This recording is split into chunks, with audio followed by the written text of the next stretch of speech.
I am super excited to bring to you hydrant testing for 2025. I know you guys are probably just as excited about this as I am, because it was such a good time last year. This year, though, I do think it'll be easier. It's going to be a little faster. We're not going to be flowing every hydrant. So for ISO, which is the Insurance Services Office, we have to flow every hydrant every 5 years. That doesn't mean that we have to flow every hydrant we have in the same year. Just every hydrant has to be flow tested every 5 years. So this year we will be flow testing some, but I've got a goal between 10 and 20 for each shift each year, which will then put us on that cycle of flow testing our hydrants every 5 years. So this year we'll be using First Due to directly enter the hydrant check information in place of using JotForm. To do that, I want to show you how you can maneuver the system.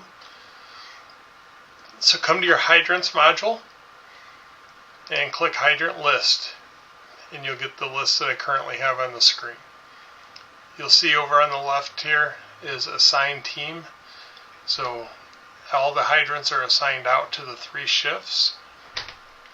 Today we're going to pick on A shift just because they're the first letter in the alphabet. So if we hit Edit and then the little down arrow, one of our search criteria is Assigned Team. So if we go to Assigned Team and we select A shift and hit Apply, now all we see is hydrants that are assigned to A shift for service or flow test. You'll see at the bottom here they have 70 hydrants assigned to them.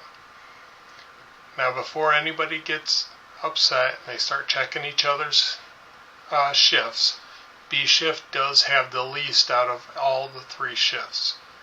And that's because B shift is getting the hydrants south on Walnut and Early and Spruce that I have to add into the system yet.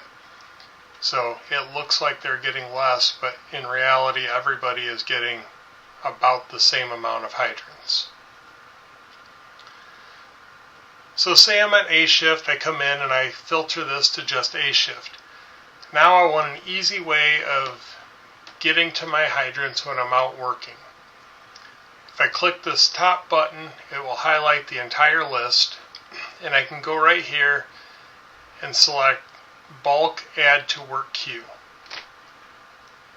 Now, because I don't want to add every one of these to my work queue for the demonstration, I'm going to unselect, and we'll select just this top one.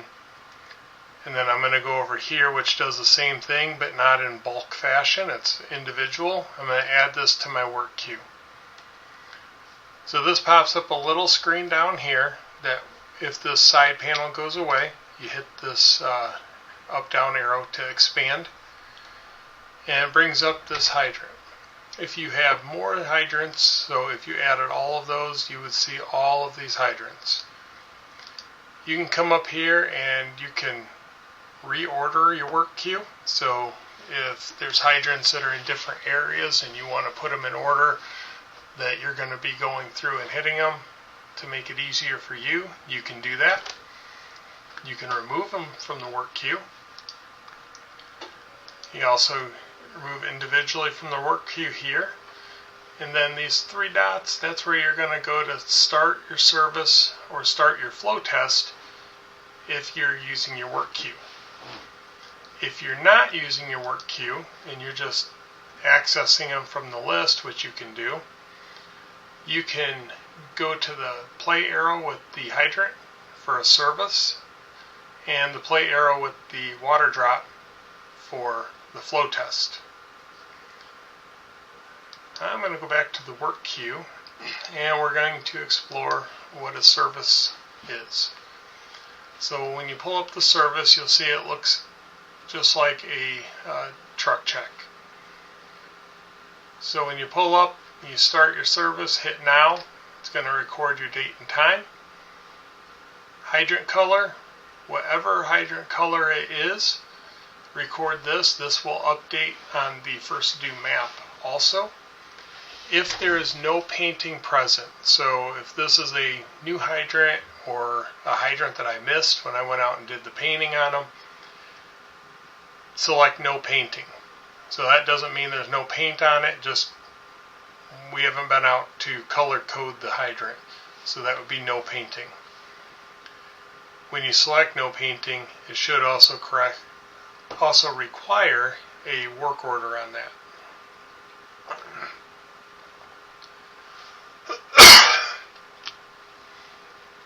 Your questions are pretty self-explanatory. If there's a problem, when you hit fail, it will prompt a work order. Work orders are being set up to be sent to myself and the water department directly. I'm hoping to get the water department more involved with first due so that they can update hydrants in there as they're out of service, so that we can always have accurate data on our hydrant map on first due. When you're complete with your hydrant service, just select now. It'll auto date and time the end also, and hit complete and exit. If you need to do a work order for something on that hydrant other than a fail item here, you can hit complete and work order. Or if you decide that you want to do a flow test on this hydrant for whatever reason, nothing stops you from doing a flow test on a hydrant that you were not assigned to do a flow test on. You could do that if you want. You could hit complete and start flow test, and it'll complete your inspection for service and will move you to flow test.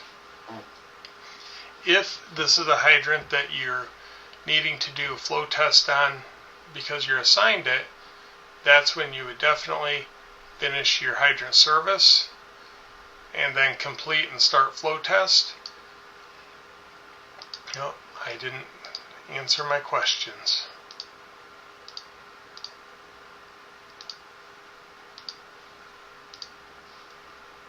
Now complete and start. So summary inclusion. This is if you should have something that pops up and you write a note on it. So over here is your notes area. If you need to go to a work order, the summary inclusion will take your notes and automatically include it into your work order to try to save you a little bit of time when you're out there. So as you see there, it completed our hydrant service, and now it went to flow test. So you're going to enter your measured static pressure, which is the 2.5 gauge on the hydrant when the hydrant is turned on but is not flowing water. Your target pressure differential will always default at 25. Your maximum test residual pressure will not be a field that you can enter. It's just grayed out. And your measured test residual pressure is the pressure that you will have on your 2.5 gauge while the hydrant is flowing. Now, because the way that we do our flow test, we are on the actual hydrant that we're flowing and testing, you're going to slide this emblem over and it's going to give you your flow data. So your outlet size is always going to be either 4 or 5 inch. Most of ours are all going to be 5 inch. If they're not 5 inch, please make a note for us. Your coefficient will always default to 0.9. That's based on the type of hydrant that we have here. And then your pitot gauge PSI is going to be the PSI on the gauge that comes off of the red diverter at the end of the hose.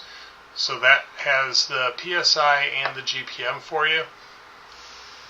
It's going to give you the PSI that you're going to put here under pitot gauge, and then the program will automatically fill in GPM. If this GPM is not exactly what you have on the gauge coming off of your diverter, that's okay as long as it's close. Close, I would say is maybe like 50, 75 GPMs off. If you recognize something is more off than that, please note the flow GPM in the other notes right here that's below the name, and then create a work order on that also so that we can follow up on that. So once you're done with this, you'll hit the check mark for complete, and you'll be complete. All the data will be entered, and you'll be on to your next hydrant. I'm going to enter without saving because I don't want to save that to that hydrant. And you'll notice that I said that all the shifts have been assigned certain hydrants to flow test. That is a spreadsheet here that I'll give out to each of the shift captains, and it lists your shift, your hydrant ID number, the hydrant address, and so on. Another thing that you can do with your hydrant module with your spreadsheet is if you go to hydrant map, and if you know where you're going to be working at, so say you're in town here, you can go in and grab your hydrants. Where's the one I'm looking for? Right there.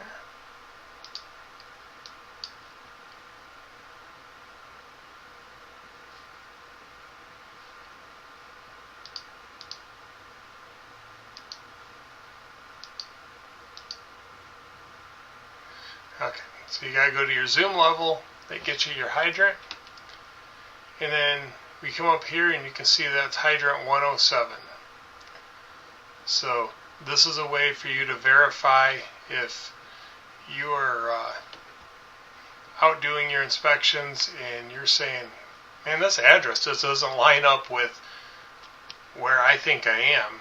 You can come to your hydrant map and you can look, see what hydrant ID it is. It also lists the location of that hydrant right there.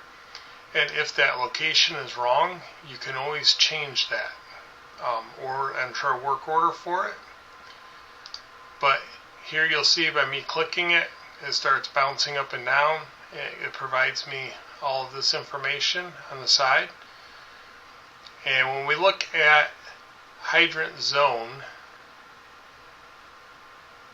right here, hydrant zone is going to correspond with the old school grid maps that we used to have for the county. So the entire county is divided up into 1 square mile increments, and this number tells us what 1 square mile it's in. So with that hydrant bouncing and selected and seeing this information over here on the side, I can go to more actions. I can start service, start a flow test, create a work order, or add to a work queue.